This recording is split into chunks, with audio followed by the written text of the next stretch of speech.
Eventually, following international pressure and the fear of a race-based civil war, the National Party released Mandela and entered into negotiations with the African National Congress, formally ending apartheid in 1991. 3 years later, Mandela led the party to victory in South Africa's first multiracial election, securing his presidency and bringing about a new constitution, emphasizing racial reconciliation. South Africa is a young democracy, and the country still faces great obstacles, like deciding who has the right to parts of land still owned by the Afrikaner minority, something that has come to be known as the land issue, and which is tied closely to attacks on farmers. It is this divided South Africa that I am stepping into today.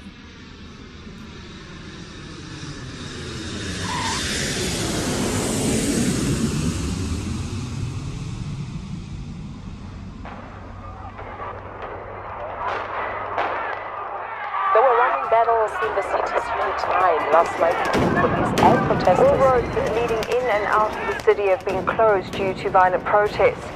Shops have been looted and roads have been closed. Within hours of touching down in South Africa, I saw protests and rioting across the nation plastered on every TV screen.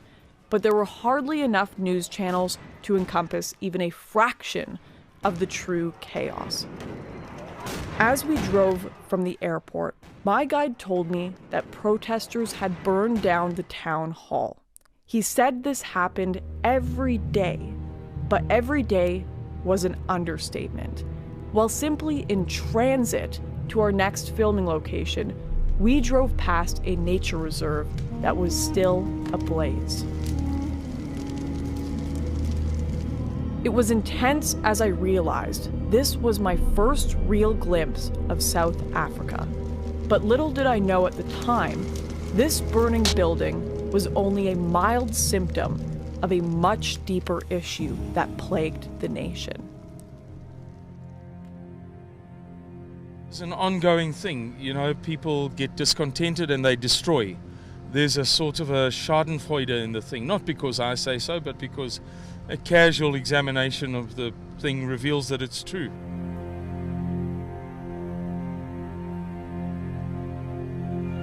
There has been, for many years, going back to apartheid, but currently too, a habit of burning down schools if the children are discontented with the headmaster, for example. In South Africa now, where we're following the burning of 13 schools in the country's Limpopo province. The protest broke out over a district boundaries dispute. Protesters say moves to include their neighborhoods into a new municipality would delay efforts to get them better housing and water. Government officials appealed for an end to the violence, saying it's affected the education of hundreds of children. The number of municipal buildings that has been burnt down in South Africa over the past, let's say, 30 years runs to, I would say, comfortably 1,000. Very, very comfortably. My instinct is to say 3,000 or 4,000. If I total up all of the stories that I've read, you know, in passing in newspapers over the past 30 years. While I had come here to investigate the farm murders, I quickly learned the problems here were far more prolific. On average, the country sees 32 protests over schooling, education, land, and infrastructure every single day. And the cost of damage to South Africa's university buildings alone has already soared well above $45 million US. There was clearly more at play here than I first thought, so I pressed on, determined to find the truth. When investigating the farm murders, I was met with a remarkable scarcity of information. The government statistics did not report any rise or increase, and the BBC and other mainstream outlets echoed this position.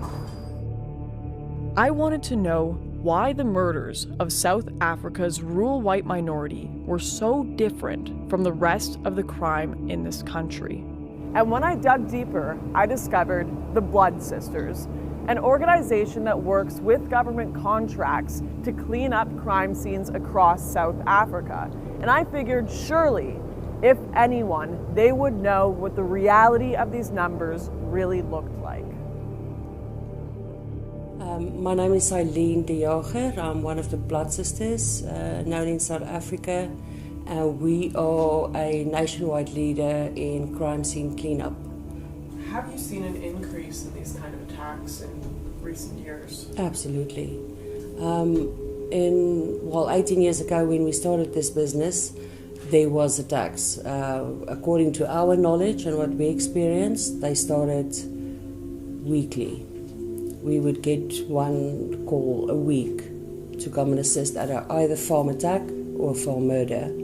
Now it's daily. It's definitely daily. It's increased unbelievably.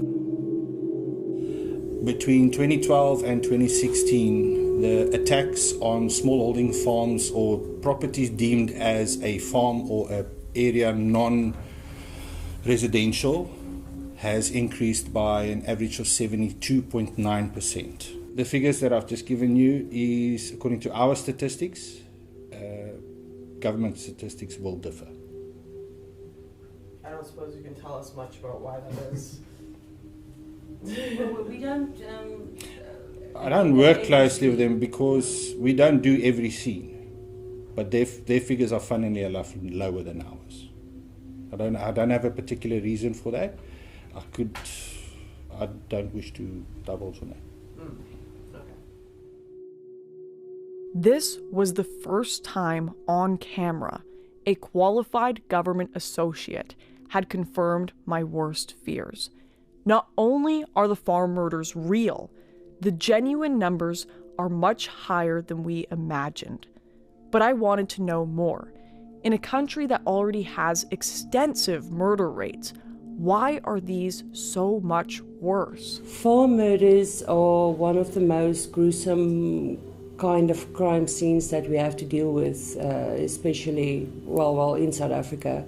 Farm murders are intentional. It's not robberies. It's intention. The intention of the attackers is, according to us and what we've seen, is to kill.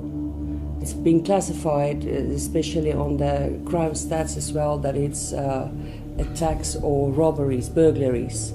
But because there is no statistic for farm murders currently in South Africa, the brutality of the farm murders in South Africa is undescribable. We found pieces of nails being pulled out. We found hands being removed from bodies. We found people raped, murdered, brutally murdered, babies, children, the farmers trying to protect their families, and there's just no stopping. The farm murders are brutal.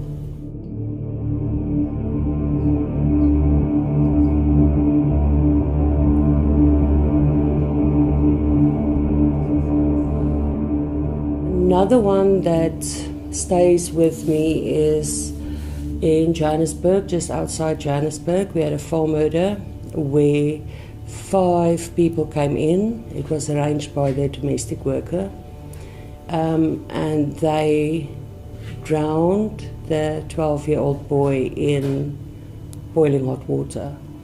So we had to remove the skin from the bath as it was peeling off him in the hot water. That was a terrible scene.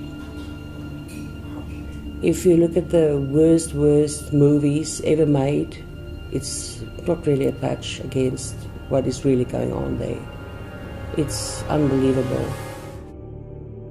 Having heard from the far right corners of the internet that these murders were racially based, I was intent on finding out what motives the Blood Sisters attributed to these kinds of attacks. 90% of the increase we found is due to unemployment, racial discrimination, and there's no hope. If you don't start your own business in South Africa, where are you going to work? There's no work. racial discrimination against too, if you don't mind me asking? Yeah, I have to be careful. Careful. Yeah, Because I have to be a little bit careful. We work very closely with government. Yeah. I spoke to Simon about it outside. Racial discrimination against people. People. I know what you have to say, and No, it's okay. we have to be so careful. Yeah, I have to think. We love everybody to hear what we have to say. We want to say so much more, but we have to exercise so much restraint. Anonymously, Stay behind and work. I will here. tell you a lot of stuff. I knew I had to investigate further. I had to meet the families caught up in these attacks. So I traveled to the heartland of South Africa, where these murders take place every single day. The history goes back, we are now third generation on this farm, third generation. My grandfather arrived here in the 1800s. He died of a heart attack, and then my dad inherited this portion and his brother inherited the top farm, which my dad eventually over the years bought back. So it's been in the family for more than 100 years. Myself and my 3 siblings grew up here, went to school in Graafnet, which I'm sure you came through, and then went to study in Cape Town, and it was always our dream to come back, and it was always the intention to come back, not under these circumstances though. My dad was living alone, my mum was in an Alzheimer's home, so this is quite hard. And there was this guy, Sali, and he lay in wait for my dad, and at 9 o'clock that night he knocked on the back door. My dad opened the door, and he shot my dad in the stomach. My dad managed to get to the phone to phone my aunt, and then he phoned the neighbour and said, "Listen, I've been shot," and the neighbour could hear the rest of the gunshots, and then the phone went dead. There were 8 shots.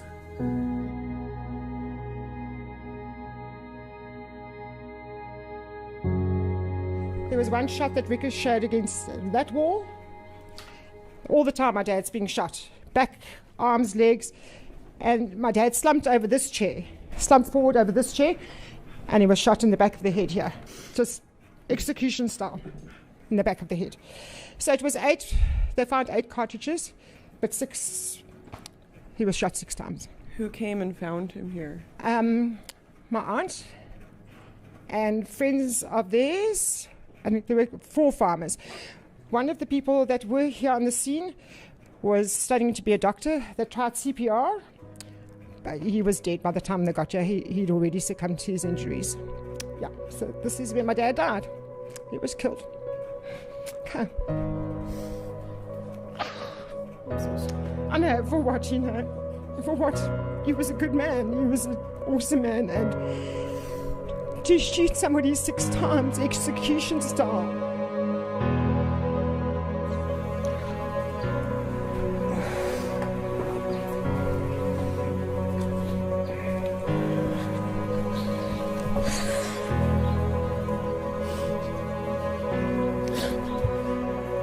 You think it gets easier, and it never does, unfortunately. My dad was, and Louis will back me up, and everybody will back me up. My dad was the most loving person. Cold-bloodedly just gutted for, and so all they took about 20,000 rand in the safe. They took that, helped themselves to food in the fridge, and then hit the road, and then bumped into, or saw all the farmers arriving, and ran. And they spent the night, the 2 of them, at one of the farms, and got back to Aberdeen. And by Saturday morning, the farmers had caught both of them. The farmers, not the police. The farmers. It was a tip-off, and the farmers caught them, and eventually the police apprehended him. So were these people brought to justice? He got 15 years. 15 years. So, you know, if with these 15 years, he can sit for six years and he'll come back. And he'll probably come and kill us or kill another farmer because he knows how easy it is, that he's got away with it. But no remorse whatsoever. Nothing. He spun so many stories in court that the judge eventually just said, rather keep quiet because I don't believe you. So justice hasn't been served yet. Listening to Janine's story, standing in the exact spot it had happened, was intensely uncomfortable. But it would not be the only sobering story I heard that day. Just hours after sitting with Janine, and only 50 miles away, we entered the farm of another family who had been tormented by the nation's growing crime wave. The Haas family have had to go to extraordinary measures to protect their family after their father was shot in the face during an attack at their home. I woke up one morning and heard a terrible noise. My son and my little daughter were in the house, and I don't know why, but I just screamed.